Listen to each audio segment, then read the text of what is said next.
अस्सलाम वालेकुम audience. I am advocate Alam Khan और मेरे साथ है advocate Ansar sahab and we are from AK legal advisor के प्लेटफॉर्म से बात कर रहे हैं।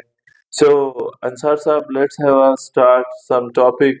आज किस टॉपिक पे बात करें? आलम साहब, आज हम जिस टॉपिक पे बात करेंगे वो है basically Muslim family law ordinance 1961। हाँ, definitely it's very important because nowadays family related बहुत से प्रॉब्लम होते हैं और बहुत से केसेस हमें फैमिली केसेस रिपोर्टेड हुए हैं जहाँ पे नंबर ऑफ कंफ्यूजन होती है। So hope so this law will cover. अच्छा अंसार साहब, ये लॉ क्या कवर करता है, कहाँ? अच्छा, सबसे पहले तो ये जो फैमिली लॉ ऑर्डिनेंस है ये all Muslim citizens of Pakistan जो है उनके ऊपर एप्लीकेबल है। और इसमें हम जो चीज़ें कवर करेंगे और या ये ऑर्डिनेंस जो चीज़ों को कवर करता है वो बेसिकली मैरिज रजिस्ट्रेशन है, डाइवोर्स है, मेंटेनेंस है और कस्टडी ऑफ चिल्ड्रन। बेसिकली ये जो इम्पोर्टेंट चीज़ें हैं जो कि इंसान की एक लाइफ में जो चलती हैं, ये उनको बेसिकली कवर करता है। अगर हम इसके पहले कुछ सेक्शन की बात करें जिसमें मैरिज के बारे में, सो निकाह और बेसिकली निकाह के टाइम में सबसे पहले जो इम्पोर्टेंट चीज़ है बेसिकली वो है मैरिज रजिस्ट्रेशन सर्टिफिकेट। तो जब कभी भी दो और पार्टीज का आपस में निकाह होता है तो ये बेसिकली एक कॉन्ट्रैक्ट है between husband and a wife. And definitely it's a free consents among them. बिल्कुल, तो उसमें इम्पोर्टेंट होता है कि दोनों पार्टीज को या हस्बैंड वाइफ जो बनने जा रहे हैं तो उनको पता होना चाहिए कि उनके राइट्स एंड ऑब्लिगेशंस क्या हैं और ये रजिस्ट्रेशन सर्टिफिकेट पे ये उनकी कुछ चीज़ें kind of contract terms and conditions mention होती हैं बेसिकली इसके ऊपर। अच्छा, जो रजिस्ट्रेशन इसका एक्ट है सेक्शन 5 डील कर रहा है। So would you like to tell us कि वहां पे हमें कहाँ पे सपोज एक बना है तो वो लेमैन कहाँ पे रजिस्टर अच्छा, करे? नॉर्मली होता क्या है कि लोग समझते हैं कि जो निकाह खान ने जो फॉर्म फिल किया तो वो बेसिकली उनका निकाह रजिस्टर्ड हो गया। ऐसा नहीं है। उस पेपर को बेसिकली यूनियन काउंसिल में थ्रू रजिस्ट्रार उसको रजिस्टर करवाना होता है। एग्जैक्टली। वो विच इज़ वेरी इंपॉर्टेंट, जो बेसिकली बाद में आपको कॉम्प्लिकेशंस ना हो तो उसके लिए ज़रूरी है कि आपने उस चीज़ को सर्टिफिकेट को रजिस्टर करवाया जाए यूनियन काउंसिल में। अच्छा, देन डेफिनेटली वंस रजिस्टर हो बिल्कुल। जाता है। और ये ज़िम्मेदारी भी बेसिकली आपके ऊपर हस्बैंड और वाइफ के ऊपर होती है कि उन्होंने उसको रजिस्टर करवाना है। फॉर एग्ज़ाम्पल इन केस अगर वो रजिस्टर नहीं करवाते तो हस्बैंड हो या वाइफ हो वो उसके ऊपर अगेन अगर उसके ऊपर कंप्लेन की जाए कि उन्होंने रजिस्ट्रेशन नहीं करवाई तो उसके ऊपर अगेन लॉ हमें प्रोटेक्ट करता है और उसके ऊपर आपको 3 अप टू 3 मंथ आपको जेल भी हो सकती है और फाइन भी हो सकता है। एग्जैक्टली। सो आफ्टर दैट हम नेक्स्ट उसमें जो टॉपिक है उसमें डाइवोर्स। बिल्कुल, देखिए जैसे डाइवोर्स एक वो अमल है बेसिकली हमारे इस्लाम में हलाल है लेकिन नापसंदीदा अमल है। लेकिन डाइवोर्स को हम बिल्कुल नेगेटिव भी नहीं ले सकते। देयर आर सम सर्कमस्टांसेस के जहाँ पे मजबूर हो जाता है मर्द के वो डाइवोर्स उसको देना यूँ कह लें कि ज़रूरी हो जाती है। तो इस्लाम में ये बेसिकली इसीलिए रखा गया कि डाइवोर्स को भी और दिया जा फीमेल के सके। पास भी बिल्कुल। डेफिनेटली राइट यस, है। खुला था। हाँ, फीमेल के पास भी ये पावर है, उसको खुला कहते हैं, तो वो खुला भी ले सकती है अपने हस्बैंड से। तो एट दैट टाइम जब आप डाइवोर्स देते हैं तो वहाँ से बेसिकली जो रजिस्ट्रेशन सर्टिफिकेट है या जिसको आप कहते हैं कंट्रैक्ट, तो वहाँ से उसका बड़ा इंपॉर्टेंट रोल स्टार्ट हो जाता है। एग्जैक्टली। और ये प्रोसेस ऑफ डाइवोर्स भी हमें एक जो लीगली हमें बेनिफिट बेनिफिशियल हो सकता है वो किस तरह हम लेके।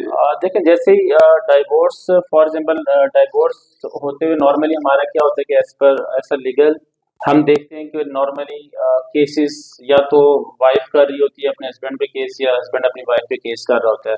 तो एट दैट टाइम एक सबसे पहले तो आपके एक लॉ का एक लीगल प्रोसीजर है कि अगर मर्द डाइवोर्स दे रहा है तो उसको अगेन उसने नोटिस डॉक्यूमेंटेड करना बेसिकली है। डॉक्यूमेंटेड होना होता है। उसने वो जो नोटिस देना होता है वाइफ को एक तरफ देना होता है और सेकंडली उसने यूनियन काउंसिल में भी उसकी एक कॉपी भिजवानी एग्जैक्टली, होती है ताकि एग्जैक्टली। उस चीज़ का एक सबूत रहे और उस चीज़ को अगेन और फिर लॉ में इस चीज़ की आपके पास एक गुंजाइश है कि 90 दिन का टाइम दिया जाता है कि अगर इन केस 90 डेज में आपकी रिकंसिलिएशन हो जाती है तो आपका दोबारा से आपकी एक हैप्पी लाइफ अगेन दोबारा से स्टार्ट हो सकती है। एंड इन तमाम स्टेज में वंस जब रिपोर्ट होते हैं तो वहाँ पे मेंटेनेंस के ऊपर बात की जाती है, जो कि अगेन सेक्शन 9 इसको डील कर रहे हैं। सो जी, मेंटेनेंस में बेसिकली जो एज़ पर लॉ है हमारा ऑर्डिनेंस मुस्लिम फैमिली ऑर्डिनेंस उसमें बड़ा क्लियरली मेंशन है कि जो मेंटेनेंस की ज़िम्मेदारी है वो मर्द के ऊपर होती है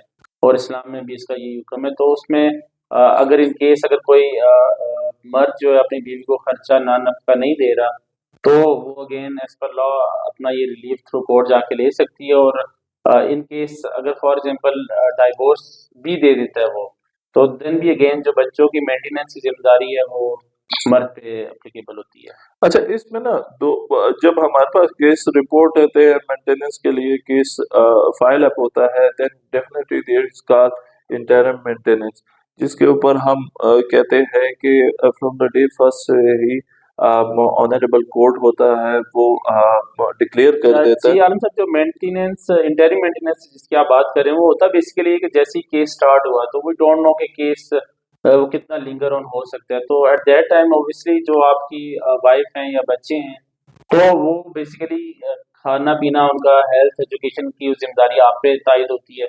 तो एट दैट टाइम कोर्ट एक इंटरिम फिक्स कर देती है कि जी ये बेसिक खर्चा जो आपने हर month till the time of जब तक कोर्ट की तरफ से एक फाइनल ऑर्डर्स नहीं आ जाते मेंटेनेंस की कितनी मेंटेनेंस इनके ऊपर होगी, तो एट दैट टाइम वो इंटरिम मेंटेनेंस फिक्स कर देती है जिसको एवरी मंथ आपने वो देनी ही देनी है और ये मर्द के ऊपर जिम्मेदारी आती है। अच्छा, इसमें कुछ डॉर आर्टिकल उसके ऊपर अक्सर एक बहस चल रही होती है कि आया मैं अपने साथ इतना जहेज लेके अ, जी अंसार साहब, इसमें एक नेक्स्ट जो अगेन टॉपिक उसमें आ रहा होता है, उसमें हम कहते हैं डॉवर्स आर्टिकल। सो जहेज अपने साथ लेके थे, और मैक्सिमम जब हम देखते हैं कि सू फाइल होता है, देन उसके अंदर जो सबसे कॉम्प्लिकेटेड चीज आ रही होती है वो कि जहेज हम मैंने अपने साथ इतना लाया था और मुझे वापस नहीं कर रहे। सो यस, इसके उसका जब केस फाइल किया जाता है तो नॉलेज ना होने की बेस पे होता ये है कि अ, मर्द या औरत के दरमियान जब भी एक आपस में झगड़ा होता है या फॉर एग्जाम्पल डाइवोर्स तक बात पहुंच जाती है, तो एट दैट टाइम वो अपने डोवर आर्टिकल्स का जिक्र करते हैं जिसमें वो बहुत बेताशा चीज़ें लिखवा देते हैं। तो फर्स्ट ऑफ ऑल इम्पोर्टेंट ये है कि आप सबसे पहले चीज़ें वो लिखवाएं जो इन ओरिजिनल औरत अपने साथ लेके आई थी, और सेकेंडली आप सिर्फ उन्हीं चीज़ों को क्लेम कर सकते हैं जिनके पास आपका कोई डॉक्यूमेंट्री प्रूफ है। तो आपके पास ज़रूरी है कि जब आप बीइंग अ फादर आप अपनी अगर फॉर एग्जांपल बच्चियों को जेज देते हैं, तो जो चीज़ें आपने दी हैं उनकी बेसिकली फुटेजेस हो जाए वो वेल एंड गुड, प्लस उनकी लिस्ट होना ज़रूरी है कि हमने ये चीज़ें और ये invoices yes invoices is invoice. Very important. अच्छा, ओवरऑल जो हमें मुस्लिम फैमिली लॉ हमें बताता है, देखें रजिस्ट्रेशंस वेरी इंपॉर्टेंट, ताकि आपका at the time of conflict अगर आता है तो एक एविडेंस हो, एक रिटन आपके पास डॉक्यूमेंटेड एविडेंस होता है। यस, बिल्कुल आप इसको बिल्कुल एग्ज़ैक्ट आप इसको रिलेट कर सकते हैं जिस तरीके से मैरिज रजिस्ट्रेशन सर्टिफ़िकेट के ऊपर खुला का ज़िक्र हुआ होता है कि जी इतना at the time of divorce, जिसके ऊपर वो भी अगेन एक लंबा टॉपिक हो जाएगा, मुअज्जल, गैर मुअज्जल आपका मेहर होता है। तो वो हमेशा मेंशन होते हैं कि at the exactly. Time of divorce इतनी अमाउंट सो एक इसको तो प्रूफ के लिए बिल्कुल। इजी होता है, सेकंड मेंटेनेंस वगैरह के लिए इजी होता है, खुला के टाइम ये आपके लिए हेल्पफुल होता है। आर्टिकल में जो हम कहते हैं कि जहेज जो सामान है उसकी आपके पास लिस्ट होनी चाहिए, जब आप लें तो उनके इनवॉइसेस अपने पास सेव करके रखें, so it will be helpful in a future. खुदा खास्ता अगर एक फैमिली सेपरेट होती है तो उसके पास रिकॉर्ड मौजूद होना चाहिए। Actually everything is going to be on a record, तो वो एक आपके लिए फ्रूटफुल होता है और इजी फॉर या डिसीजन बिल्कुल होता है। Exactly it's safety for both parties, male and female, husband wife के लिए दोनों के लिए इसमें प्रोटेक्शन है इन चीज़ों में। तो we have to encourage these things कि हर बंदे को इस चीज़ का नॉलेज होना चाहिए कि हमारी सेफ्टी किस चीज़ में है, हमारे राइट्स एंड ऑब्लिगेशंस क्या हैं। और Dover article basically exclusive property of wife होती है, इट्स अ सेटल्ड लॉ। और अगेन जो हस्बैंड है is the mean of that articles, और उसको वापस रिटर्न ही करने होते हैं। Otherwise again it's a breach of contract, breach of trust, उस चीजों में आ जाता है। बिल्कुल। सो आई थिंक सो आज हमने एक बहुत इंपॉर्टेंट टॉपिक जो फैमिली लॉ से रिलेटेड हमने इस टॉपिक पे बात की।